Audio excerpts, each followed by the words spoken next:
Pak Ustadz, saya mau nanya, badan saya penuh tato. Apakah sholat saya sah? Sah. Mandi wajib saya sah? Sah. Kalau ada orang yang mengatakan tato menghalangi air, tidak benar. Baca kitab syarah. La'anallahul wasimat, Allah melaknat tukang buat tato, wal mutasimat, minta buatkan tato, wal mutanammisat, mencabut apa nih? Alis, wal mutafallijat, mengotak-atik gigi, wal mughayyirat, merubah ciptaan. Tengok syarahnya. Tato tidak menghalangi air mandi wajib, tato tidak menghalangi wudu. Bagi yang sudah bertato mau tobat tidak perlu menstrika tatonya. Tapi bagi yang belum bertato, yang muda-muda, jangan kalian buat tato. Jangan. Waktu muda ya badan tegap berotot ular kobra. Begitu sudah tua kena diabetes, cacing pita.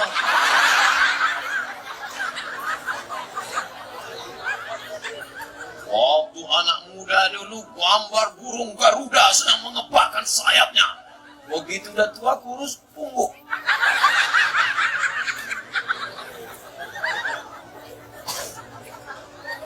Jangan buat tato. Jangan buat tato. Jangan buat tato. Ustaz ada tato.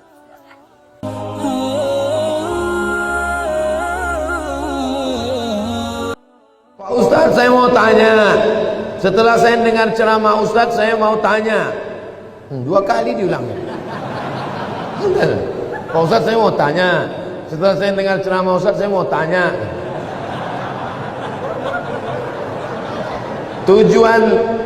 Tujuan hidup di dunia ini harusnya seperti apa, Pak Ustaz?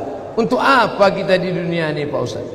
Biasanya pertanyaan orang macam ini dia udah di tepi jembatan.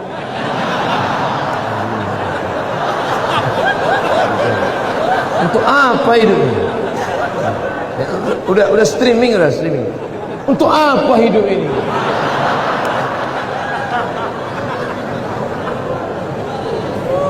Satu. Alladzi khalaqal mauta wal hayata. Allah menciptakan hidup dan mati. Untuk apa? Liyabluwakum ayyukum ahsanu amala. Supaya Allah melihat siapa yang paling baik amalah. Makanya kalau mau jadi pejabat, jadilah pejabat yang amalnya baik. Jadi polisi, jadilah polisi yang amalnya baik. Jadi tentara, jadilah tentara yang amalnya baik. Jadi ustadz, jadilah ustadz yang amalnya baik. Karena kita hidup ini dituntut siapa yang paling baik amalah. Amal bukan sholat, amal bukan baca yasin, amal bukan puasa sunat, itu ibadah. Hebat Pak Bupati kami, Pak Ustaz. Kenapa? Pak Bupati kami rajin sholat duha. Itu bukan amal. Itu siapapun bisa. Sholat duha tak perlu jadi bupati. Betul? Yang dimaksud amal adalah dengan jabatan kekuasaan yang ada di tangan kita, bisa kita berbuat. Kalau jadi anggota dewan, buatnya perda syariah. Anak SD tidak boleh masuk SMP kecuali punya ijazah MDA. Setuju? Itu Bang. Dengan kekuasaan. Jangan nanti udah pensiun baru datang. Ustaz Somad, apa yang bisa kita buat untuk bangsa ini? Tangan pun dah menggeletar. Itu apa? Ustaz Somad, kami sebagai aparatur negara, PNS, apa yang bisa kami buat amal kami? Mana PNS? PNS kemana nih? Kenapa banyak orang ngantri? Mohon maaf Ustaz Somad, PNS-nya sedang sholat duha di musola. Bodoh. Amal PNS bukan sholat duha. Sholat duha sebelum berangkat tadi. Amalnya sebagai PNS adalah bagaimana melayani masyarakat, dipermudah urusan orang. Urusan KTP Anda masukkan pagi, selesai sore, dikirim melalui pos. Bisa apa tak bisa? Bisa. Mudahkan urusan orang di dunia, dimudahkan pula urusan di akhirat nanti. Amin. Ustaz, apa yang bisa kami lakukan untuk ustaz-ustaz? Kumpulkan ustaz-ustaz, kumpulkan imam-imam, kumpulkan khotib-khotib, kumpulkan guru-guru mengaji, beri mereka pelatihan, permudah urusan SIM kendaraan bermotor mereka. Setuju? Oh, banyak yang setuju. Kenapa Ustaz tiba-tiba ingat itu? Ingat dulu saya susah ngurus SIM dulu waktu sebelum terkenal. Masya Allah, tabarakallah. Artinya apa? Ketika Allah titipkan jabatan di tanganmu, pakailah. Ayyukum ahsanu amala. Ustaz, kami ini masih mahasiswa, masih sekolah, lalu amal kami apa? Kau senangkan saja hati orang tuamu, pulang ke rumah, ayah, emak, ini transkrip nilai mak, nih, berapa IP kau nak? 2,0. Hah? Kenapa 2,0? Ayah sabar ya, ini takdir dari Allah. Anak hantu. Dikasih duit bukannya menyelesaikan masalah, menambah masalah. Yang masih kuliah, yang masih sekolah, kalau belum bisa kalian senangkan emak ayah kalian, jangan kalian susahkan mereka. Jangan asal balik susah. Asal balik susah. Belum lagi dia balik, baru menengok nama dia di HP aja. Ini susah. Yang pertama amalah. Yang kedua baru wa ma khalaqtul jinna wal insa illa liya'budun, ibadah. Itulah dia sholat, baca Quran, tahajud, puasa sunat, itu ibadah. Jadi kita ini gunanya di dunia ini cuma dua saja, amal dengan ibadah. Masuk kantor jam 8 pagi, pulang jam 4 sore, disiplin, tidak bolos ke mall, itu namanya amal. Bapak polisi merazia orang melanggar peraturan, saking kan dia mau menegakkan, sampai dipeluknya kaca mobil Kijang Innova. Itu amal apa ibadah? Amal itu namanya. Ustaz tahu dari mana? Saya tengok tadi di Instagram. Dua itu saja tujuan kita hidup ini, amal dan ibadah. Perbaiki amal, perbaiki ibadah. Banyak orang ibadahnya bagus, amalnya tak bagus. Banyak orang amalnya bagus, ibadahnya tak bagus. Yang lebih parah, amal tak bagus, ibadah tak bagus. Siapa yang amalnya tak bagus, ibadahnya tak bagus, pergi ke jembatan Barelang. Untuk apa ke situ Pak Ustaz? Jangan kau tanya lagi. Ustaz, saya mau nanya, apakah orang yang bertato itu tidak diterima sholatnya? Ada orang pakai tato, apa tulisan tatonya? Orang yang bertato tidak diterima sholatnya.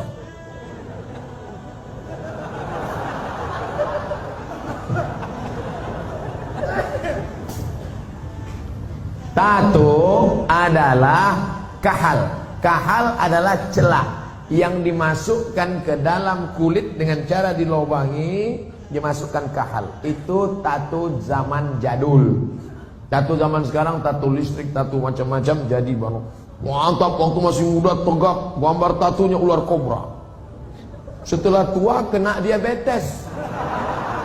Mengkurut, cacing pita.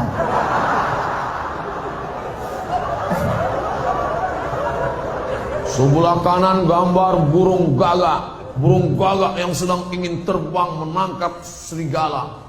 Tiba-tiba karena sudah tua, kurus, keriput, gambar burung puyuh. Dulu preman tengik, sekarang tobat. Nah, apakah setelah tobat dia perlu menyetrika tatunya? Tobat, sekarang ada cacing pita, mau disetrika lurus. Maka saudara-saudaraku yang sudah bertato tidak perlu menyetrika tatonya, wuduknya sah, air wuduknya masuk, sudah dikaji oleh para ulama, tidak perlu membuang tatonya. Hanya saja kalian yang dulu mantan-mantan petato perlu membuat komunitas tato tobat, KTT. Disangka orang konferensi tingkat tinggi, ternyata komunitas tato tobat. Yang nggak punya tato nggak boleh masuk. Ada yang tatonya seperti Yakuza, ada bertato semua, ada sebelah mukanya tato semua isi. Tiba-tiba ada satu pesertanya nggak punya tato. Loh, sampai nggak ada tato kok bisa ikut? Ternyata tatonya cuma satu tai lalat. Dulu pengen jadi Rano Karno, nggak jadi. Dulu, sama-sama dulu kan ada anak-anak muda ingin jadi Rano Karno, disuntik, ambil jarum, tusuk, kasih spidol. Ustaz kok tahu? Saya dulu nyoba juga. Ya jadi. Nah, bagi yang belum punya tato jangan buat tato. 5. La'anallahul wasimat, Allah melaknat yang tukang buat tato. Wal mutasimat, minta buatkan tato. Wal mutanammisat, yang mencabut. Ini alis atau bulu mata? Alis, mencabut alis. Ini jangan dicabut. Ini mau nikah, wah, dicabut. Cabut, enggak mempan cabut dicukur. Wah, hilang. Tukang buat tato, minta buatkan tato, mencabut bulu mata, alis mata. Wal mutafallijat, mengotak-atik gigi. Gigi sudah bagus diotak-atik, kecuali giginya memang enggak wajar. Setiap melihat dia senyum pingsan 3 orang. Hai, pingsan. Itu boleh pakai kawat. Dulu seingat saja kawat itu kan untuk pagar. Sekarang gigi pakai kawat. Hari Senin ungu, hari Selasa merah, hari Rabu pink. Setiap ketemu, itu nggak boleh, mubazir, sakit. Pokoknya merubah yang nggak wajar jadi wajar, boleh. Merubah yang nggak normal jadi normal, boleh. Tapi yang sudah normal jadi abnormal, nggak boleh. Nah, oleh sebab itu yang bertato, kalau ada imam kita bertato, nggak usah dipermasalahkan. Nanti selesai sholat, ini sholat kita sah nggak ya? Nampak? Assalamualaikum Ustaz. Ada satu pertanyaan selalu membuat gelisah di hati. Bagaimana menghadapi orang yang terkadang suka mengejek, bersifat yang dapat meruntuhkan istiqomah kita dalam hijrah? Hai adek, mau kemana? Mau ke masjid? Mau ke masjid, Bo? Oh, hati-hati ya, si Anu kemarin ke masjid 2 hari mati. Itu kalian kan udah mulai goncang. Maka prinsipnya anjing menggonggong, kafilah berlalu. Nah, besok kalau ada dia ngejek lagi, mau kemana dek? Mau ke masjid, Bu. Si Anu kemarin ke masjid mati. Anjing menggonggong, kafilah berlalu. Apa? Kau bilang aku anjing?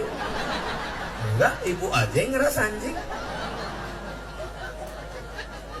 Jadi kita nggak perlu marah. Lebih baik lembut kena daripada keras nggak kena. Oleh sebab itu maka kuatkan. Wa in tuti aktsara man fil ard. Kalau kau ikut omongan orang banyak di dunia ini, yudilluka an sabilillah, mereka hanya akan melalaikanmu dari jalan Allah. Qul amantu billah, aku taubat, aku hijrah, aku berhenti, kemudian istiqomah. Gabungkan diri dengan orang baik-baik. Gabungkan diri dengan komunitas orang baik-baik. Komunitas energi kebaikan umat, komunitas Ahbabul Mustafa, komunitas Sekermania, komunitas alumni Al-Azhar. Gabungkan diri dengan orang baik-baik. Jangan menggabungkan diri yang kira-kira membuat iman kita lemah. Ustaz, nonton film Korea apa hukumnya? Semua yang kita tonton akan membangkitkan cinta. Dari cinta muncul keinginan untuk ikut. Itu hukum awal. Pertama, menonton. Kedua, cinta dan suka. Ketiga, mulai ikut-ikutan. Maka jangan heran kalau anak-anak funky sampai lubang telinganya, lubang antingnya lebih besar daripada lubang telinganya. Karena yang dia tonton anak funk. Begitu juga dengan orang yang hobi bertato, suka, tonton, suka, akhirnya dia pakai semua tato. Begitu juga dengan Korea. Maka setelah dia tonton, dia pun ingin seperti orang Korea. Maka jarang-jarang orang kita yang dianugerahi kulit macam Korea, tapi dia suka macam orang Korea. Akhirnya banyak orang kita kalau kita lihat wajahnya macam tepung terigu 2 on.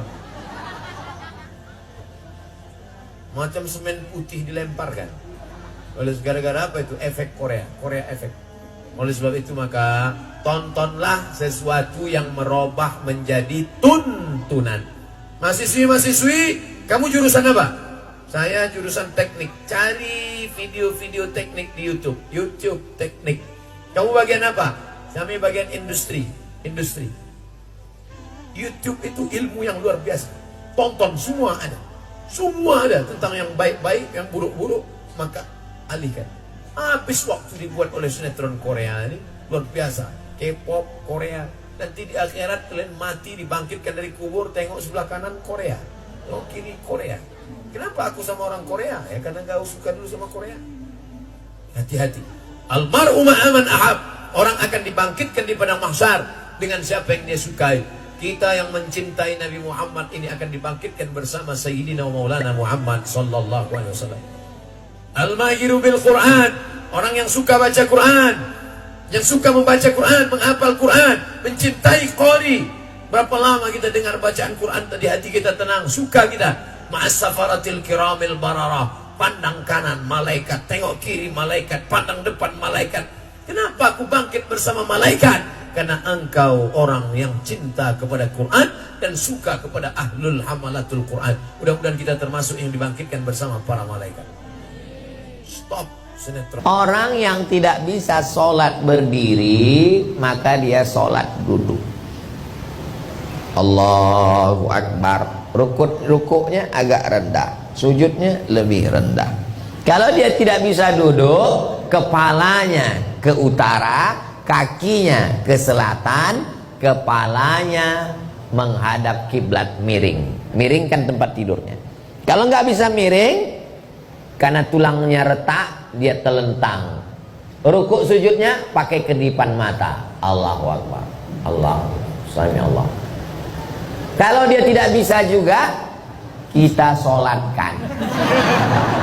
Namanya sholat jenazah. La kafarata laha illa dzalik. Kalau air kencingnya netes terus, dimandikan, dicucikan, dibersihkan, pakaikan pampers setelah masuk waktu. Sebelum masuk waktu tak boleh. Setelah azan, pakaikan pampers, wudu kan, tak bisa wudu, tayamum kan. Lalu kemudian sholat jamak, tidak pakai qashar.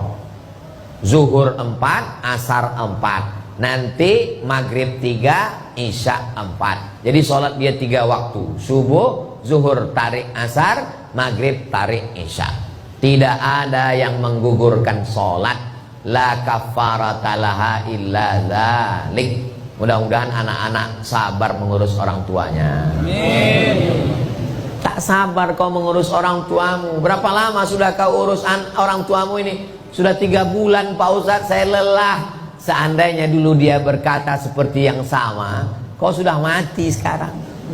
Seandainya dulu orang tuamu berkata, aku lelah ngurus kau nak, kau uruslah dirimu. Udah, kita ini udah mati semua. 5 tahun, 10 tahun dia ngurus kita. Kita memandikan dia cuma 3 kali, dia memandikan kita 10 kali. Merawat. Kalau orang tuamu masih ada, berarti Allah sedang meletakkan sesuatu yang mulia pada dirimu, tiket surga. Ridallahu fi ridal walidain. Ridha Allah terletak pada ridha orang tua. Kata talak 1, apakah sudah jatuh talak 3 apa belum? Talak 3 bisa jatuh dalam 3 majelis. Di dapur, ku talak kau. Di ruang tamu, ku talak kamu. Di ruang depan, 3. Atau di 1 majelis, ku talak engkau sebanyak bintang di langit. Jatuh dia 3. Tapi yang memutuskan perkara itu di Indonesia adalah Bapak Hakim.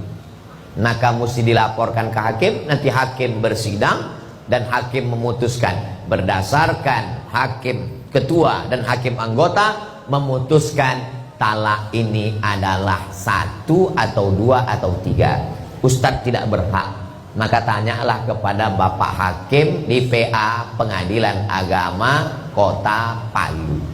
Karena kalau ditanya Ustadz nanti bingung sendiri. Tanya Ustadz ini mengatakan kelihatannya jatuh 3. Tanya ini jatuh, bingung saya Pak Ustadz. Bukan hakim yang memutuskan. Saya mau nanya Ustadz, apa hukumnya pergi umroh melalui pembiayaan? Bahasa simpelnya umroh ngutang. Apa boleh kita pergi umroh itu ngutang melalui uang pinjaman? Jadi gini, saya mau akikah anak.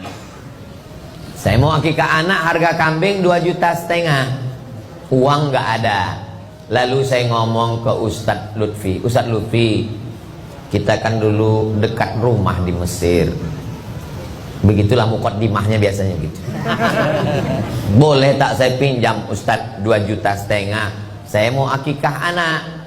Nanti insya Allah kelapa saya panen bulan depan. Maka kata ulama fikih, utang itu terbagi dua. Yang pertama, mayurja adauhu. Kalau ada yang diharapkan pembayarnya, boleh. Nanti kalau kelapaku panen bulan depan, kubayarkan 2,5 juta, boleh. Yang nggak boleh itu gini, Ustadz Lutfi, boleh aku minjam 2,5 juta untuk akikah? Pembayarnya Ustadz, kuserahkan pada Allah Subhanahu wa Ta'ala. Itu nggak boleh. Tak boleh. Misalnya bapak pegawai, atau punya speedboat cari ikan, atau punya angkutan, nanti dibayar sekian tahun lunas, boleh. Dan fatwa Majelis Ulama Indonesia membolehkan pembiayaan umroh melalui bank syariah. Ada fatwanya, coba cari di Google, fatwa pembiayaan umroh Dewan Syariah Nasional. Bagi yang mau, yang nggak mau nggak apa-apa. Karena umroh dan haji manis tato'a ilaihi sabila, bagi yang mampu. Jangan berangkat hanya karena ikut-ikutan tetangga. Ibadah ini kalau mau, kalau tidak mau tidak apa-apa.